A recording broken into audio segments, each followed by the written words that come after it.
नमस्कार, छत्तीसगढ़ की बात हमारे साथ में आपका स्वागत है और मैं हूं आपके साथ अमृता।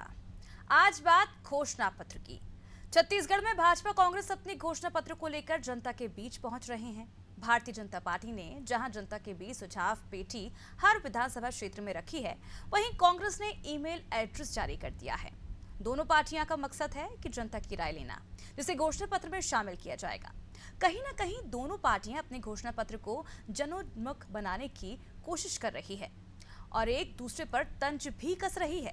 कांग्रेस ने जहां भाजपा पर 15 साल तक लगातार वादा खिलाफी का आरोप लगाया है, वहीं भाजपा ने कहा कि कांग्रेस ने घोषणा पत्र में जो 36 वादे किए थे, उनमें से आधे भी पूरे नहीं किए हैं। इसलिए कांग्रेस जनता के बीच जाने से कतरा रही है और ईमेल से जनता से सुझाव ले रही है। ऐसे में बड़ा सवाल यह है कि घोषणा पत्र पर जो जनता की राय ली जाती है, उसका पालन कितना हो पाता है। क्या घोषणा पत्र केवल चुनावी फैशन है या फिर इसमें कुछ गंभीरता भी है? इस मुद्दे पर चर्चा करेंगे। पहले सुनते हैं घोषणा पत्र पर क्या कुछ प्रतिक्रियाएं मिली हैं। देखिए, कांग्रेस पार्टी की घोषणा पत्र समिति जो बनी है वो पहले ही आधी अधूरी और डिस्प्यूट में है, क्योंकि जब पहले 18 में इनकी सरकार आई तो माननीय टी.एस. सिंहदेव जी घोषणा पत्र समिति के संयोजक थे और उन्होंने अभी समिति में रहने से मना कर दिया, क्योंकि उनका कहना है कि हम 36 वादे किए थे, 12 भी पूरे नहीं कर पाए, 24 को तो छुआ ही नहीं है।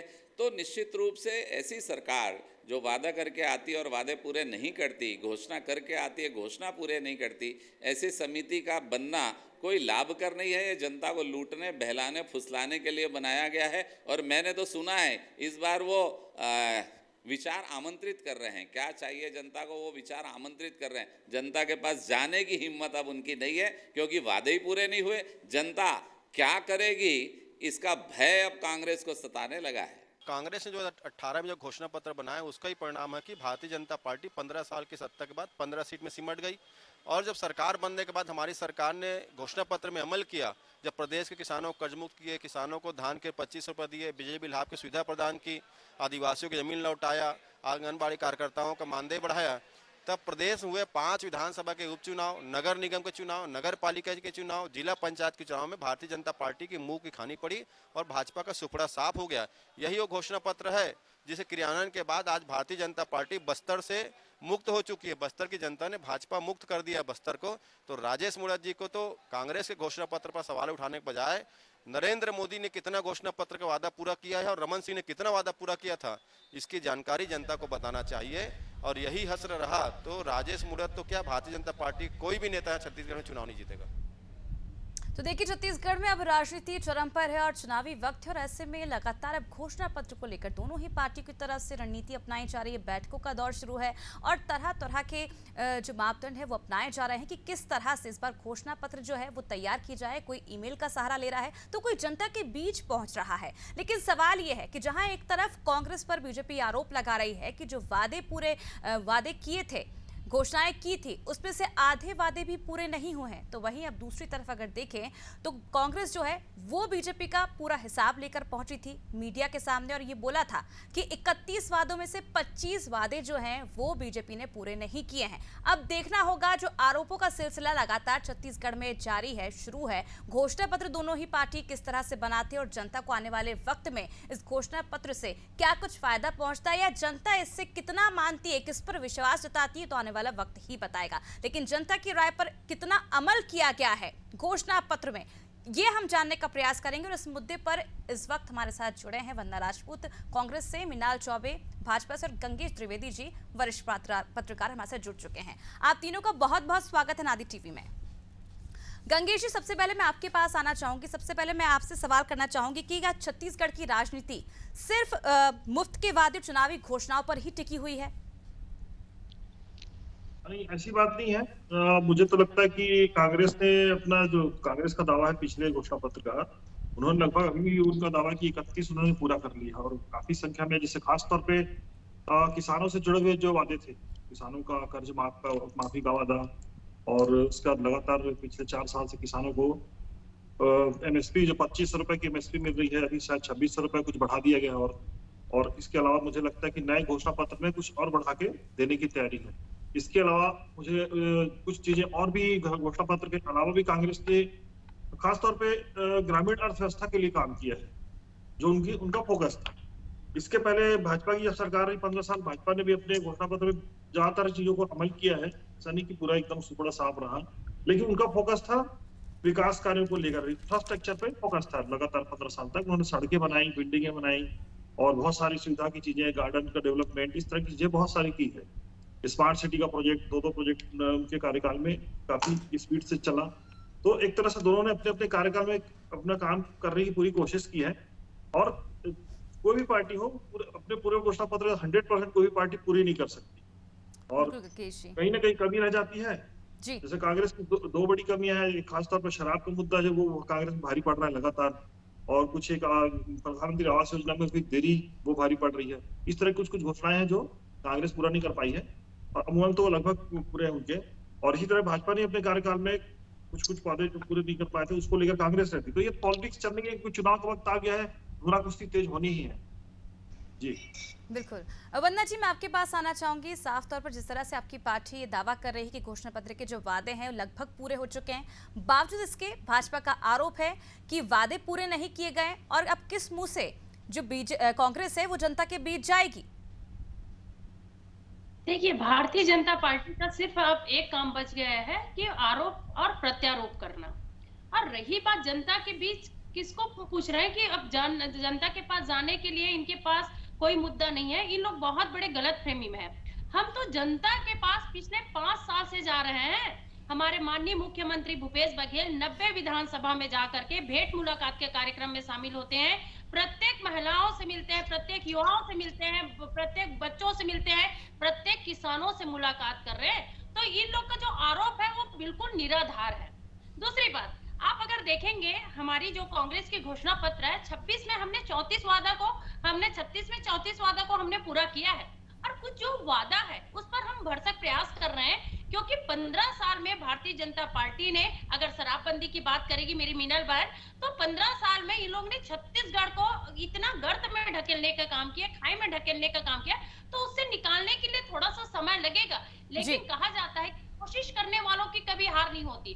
दूसरी बात, अगर आप देखेंगे 3 बार इन लोगों को अपने छत्तीसगढ़ में शासन करने का समय मिला था, और 3 बार में आपको मैं बताना चाहूंगी, मेरे पास इन लोगों का पूरा घोषणा पत्र का ये रखी हूं मैं।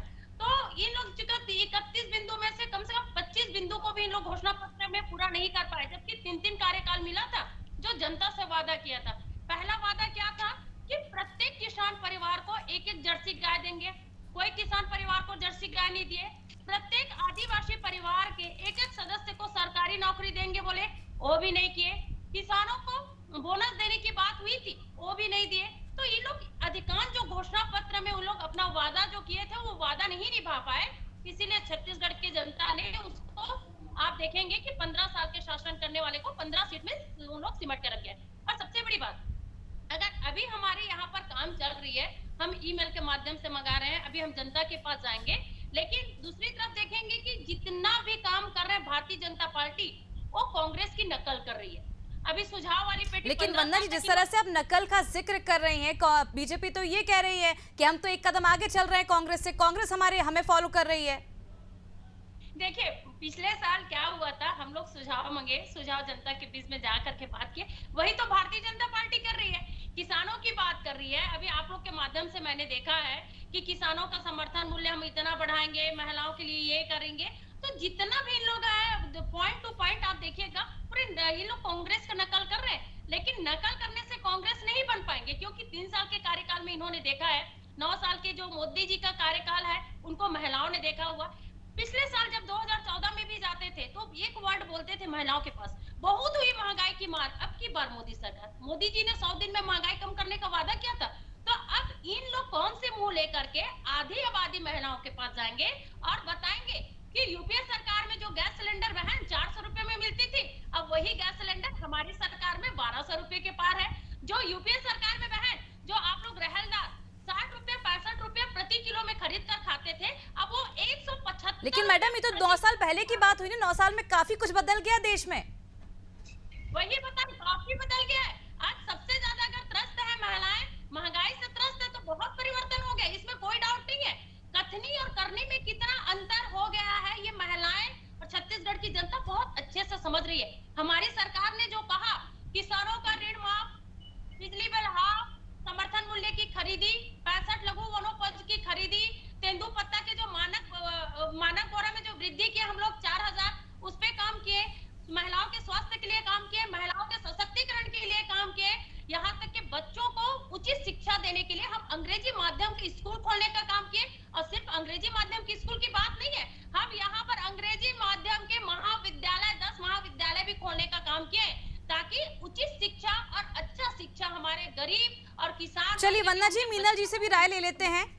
मीनल जी, जिस तरह से आपकी पार्टी इस बार सुझाव मांग रही है, गांव-गांव जा रही है, जनता से बातचीत कर रही है, लेकिन सवाल उठा रही है कांग्रेस लगातार कि पिछले 15 साल में कोई कामकाज नहीं किया, राज्य के पास अब कोई चेहरा नहीं बचा है, राज्य सरकार के राज्य में बीजेपी के पास, इसलिए केंद्र को आगे कर रही है। और केंद्र सरकार ने जिस तरह से देश में महंगाई बढ़ाई, उससे छत्तीसगढ़ की जनता भी त्रस्त है।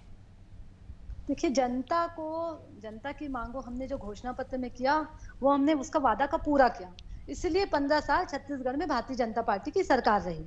अब की बार जो हमारा जो घोषणा पत्र रहेगा, वो जनता को ठगने वाला घोषणा पत्र नहीं रहेगा, जैसे कि कांग्रेस का घोषणा पत्र था। छत्तीसगढ़ की जनता की सहभागिता से हम घोषणा पत्र तैयार करेंगे।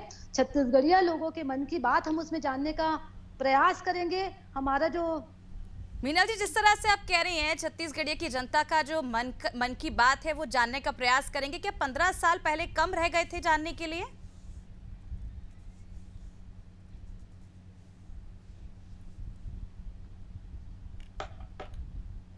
जी मीनल जी, क्या मेरी आवाज आप तक पहुंच पा रही है? चलिए वंदना जी, क्या मेरी आवाज आप तक पहुंच पा रही है? आपकी आवाज आ रही है जी। वंदना जी, जिस तरह से बीजेपी इस बार लगातार ये कह रही है। सॉरी जी जी मीनल जी, अपनी बात पूरी करिए। छत्तीसगढ़िया मन की बात जानने का हम प्रयास करेंगे और उसमें सभी वर्गों के, सभी समुदाय के लोगों की राय जानेंगे। जो हमारा जो घोषणा पत्र रहेगा, वो अब जनता का घोषणा पत्र रहेगा। जहां तक मेरी बहन वंदना जी कह रही थी कि उन्होंने सारे वादे 36 वादे जो किए थे, 36 वादे पूरे किए हैं, वो एक महिला है, मेरी बहन है वो भी। मैं सबसे पहले जानना चाहती हूँ, महिलाओं ने जिस बात से इन्फ्लुएंस होकर, जिस बात से प्रभावित होकर शराबबंदी का वादा जो कांग्रेस के घोषणा पत्र में था, उसका वो पूरा क्यों नहीं हुआ?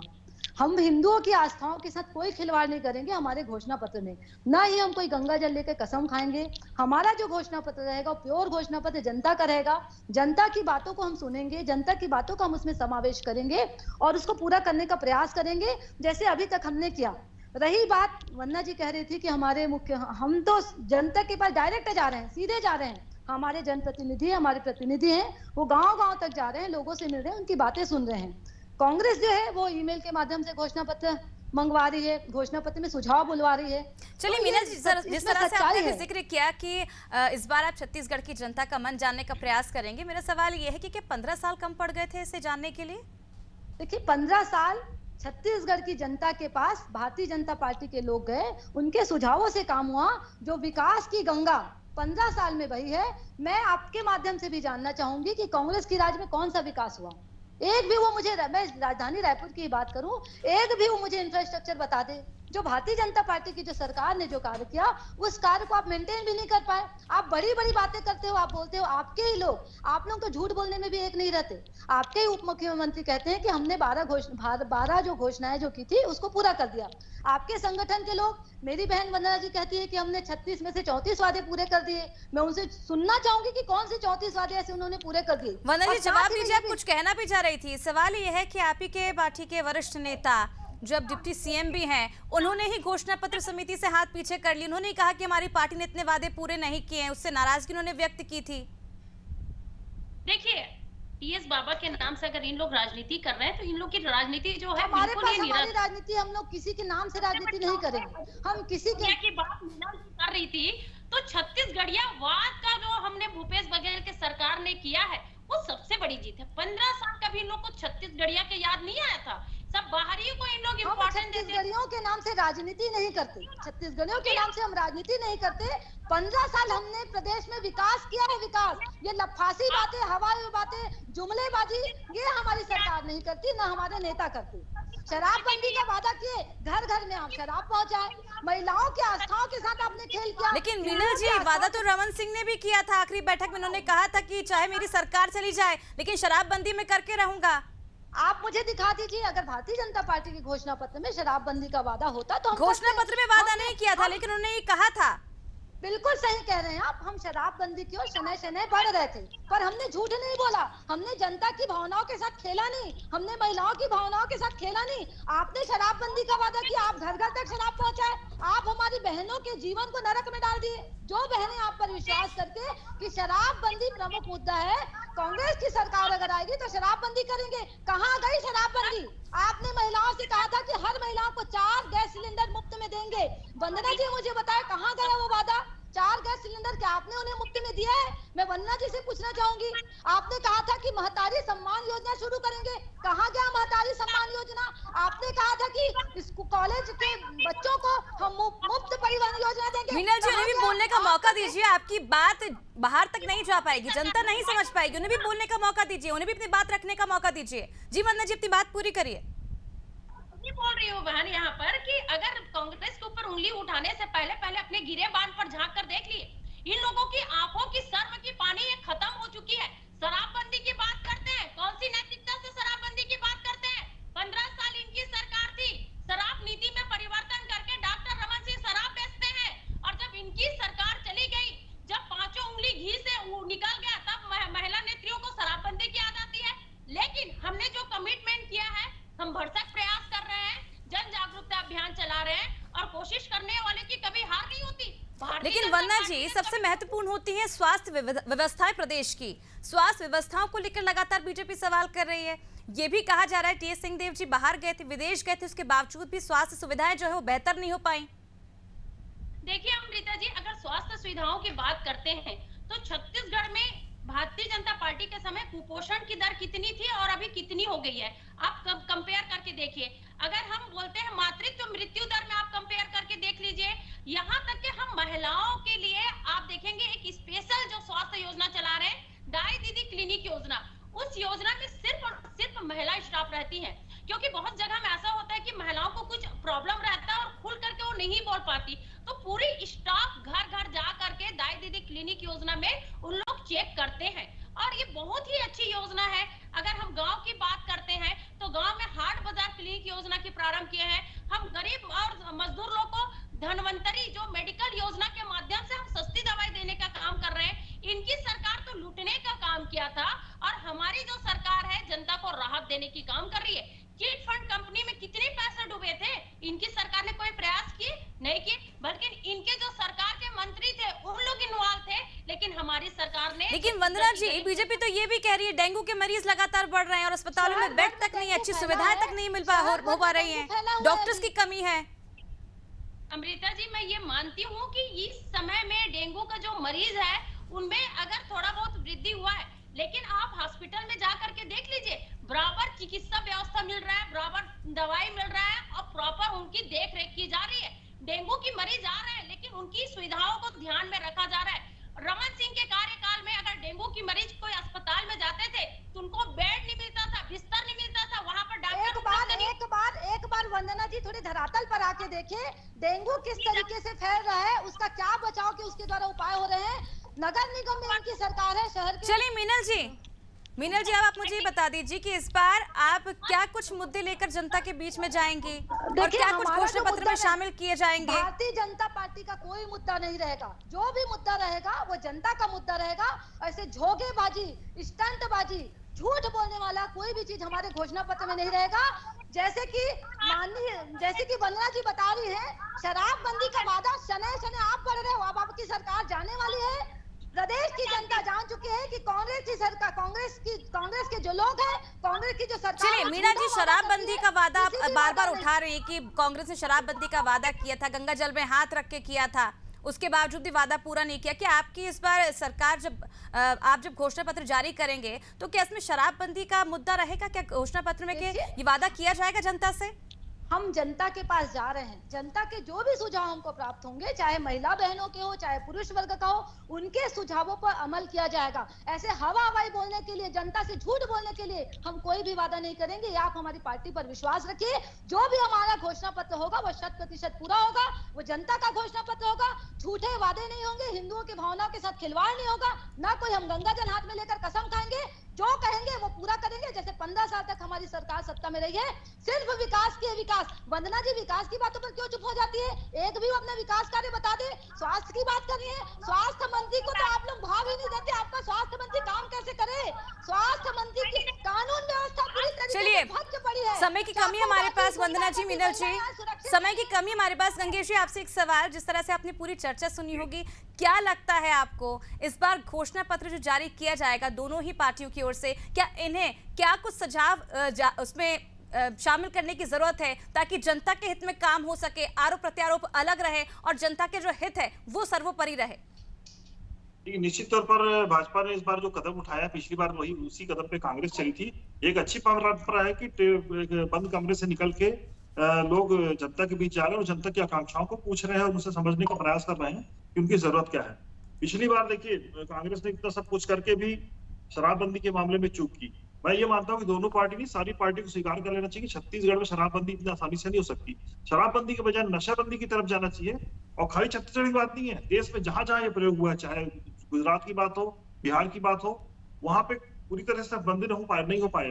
बॉर्डर से अवैध शराब वहां पे जाके बिक रही है, महंगे दामों में लोग खरीद रहे हैं। तो एक्चुअली इसमें लंबे प्रयास की जरूरत है। और मेरे कहने की इसमें नशा मुक्ति, अगर अचानक शराब भी बंद कर दी जाए तो लोग दूसरे नशे में शिफ्ट होंगे। तो नशाबंदी की तरफ धीरे धीरे बढ़ने की जरूरत है। और ये कोई 4-5 साल का काम नहीं है, ये काम धीरे धीरे कई साल में पूरा हो सकता है और तब ये अंजाम आएगा। इसके अलावा किसानों से जुड़े मुद्दे पे खासतौर पे अभी कई सारे काम रह गए हैं। किसानों के खासतौर मवेशी जो सड़कों पे दिखते हैं, उनको लेकर हालांकि सरकार ने चलाया, गौठान योजना भी चलाई, इन्होंने रोका छेका भी चला रहे, लेकिन बहुत ज्यादा प्रभावशाली नहीं है। उस पर काम होना चाहिए। इंफ्रास्ट्रक्चर पे खासतौर पे फोकस होना जरूरी है, क्योंकि पिछले 5 साल वाकई में ग्रामीण अर्थव्यवस्था को मजबूत करने के पर चक्कर काम में करना बेहद जरूरी है। और कई ऐसे मुद्दे हैं जनता के जो वादे तो कर लिए जाते हैं लेकिन वो सत्ता में आने के बाद पूरे नहीं किए जाते। आप तीनों का बहुत बहुत शुक्रिया हमसे इस चर्चा में जुड़ने के लिए। तो देखिए किस तरह से जनता के बीच सुझाव पेटी लेकर हर विधानसभा क्षेत्र का बीजेपी दौरा कर रही है, जनता से राय मांग रही है। और दूसरी तरफ अगर देखा जाए तो कांग्रेस भी ईमेल के जरिए, व्हाट्सएप के जरिए जनता से सुझाव मांग रही है और उसे घोषणा पत्र में शामिल किया जाएगा। लेकिन देखने वाली बात होगी जिस तरह से लगातार ये आरोप लगाए जा रहे हैं बीजेपी की ओर से, और इसके साथ ही जो वरिष्ठ मंत्री रहे टीएस सिंहदेव जो डिप्टी सीएम है, उनका भी साफ तौर पर उन्होंने नाराजगी जताई थी कि घोषणा पत्र समिति में वो शामिल नहीं होंगे क्योंकि जो वादे उन्होंने जनता से किए थे वो वादे पूरे नहीं किए गए। अब देखना होगा जिस तरह से बीजेपी इस बार घोषणा पत्र को लेकर लगातार कांग्रेस पर आक्रामक है, आने वाले समय में इसका पूरा श्रेय किसको जाता है और क्या कुछ कमी है जो उसको पूरा करती है कांग्रेस आने वाले समय में, ये देखना दिलचस्प होगा। और इसके साथ ही बीजेपी जिस तरह से गांव-गांव जाकर जनता से सुझाव मांग रही है, किस तरह से इस बार लुभाने वाला घोषणा पत्र जनता के बीच जारी किया जाएगा और जनता इस पर कितना भरोसा करेगी, ये देखना आने वाले चुनावों में दिलचस्प होगा। इसी के साथ मुझे दीजिए इजाजत और आप देखते रहिए नादी टीवी। नमस्कार।